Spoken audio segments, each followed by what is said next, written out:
கேள்வி ஞானம் தானே தவிர இசை ஞானமெல்லாம் கிடையாது நமக்கு. அது வந்து எம்எஸ்வி கிட்ட அசிஸ்டன்டேட்டாக ஒர்க் பண்ணும்போது எம்எஸ்வி சார் மியூசிக்கில் ஒரு பாட்டு, அது நான் காலேஜ் படிச்சுட்டு இருக்கேன் அப்போது. அந்த பாட்டை வந்து அப்போல்லாம் அந்த டேப் எல்லாம் கிடையாது. சரி ஒரு இது பண்ணிட்டு அந்த இதெல்லாம் எழுதி வச்சுக்கிட்டாங்க.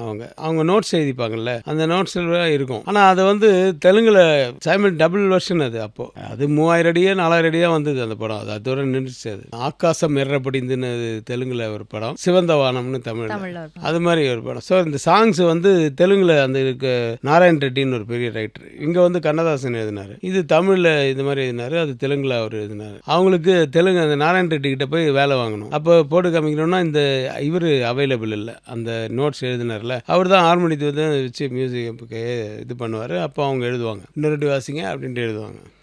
அது என்ன ரவி, நீ அப்போ வர வழியிலலாம் நேற்றெல்லாம் கூட அந்த பாட்டு பாடிந்தியப்பா, இங்கே பாடி காமி அப்படின்னு நாங்கள் அப்படி பாடி காமிக்கிறது தான்.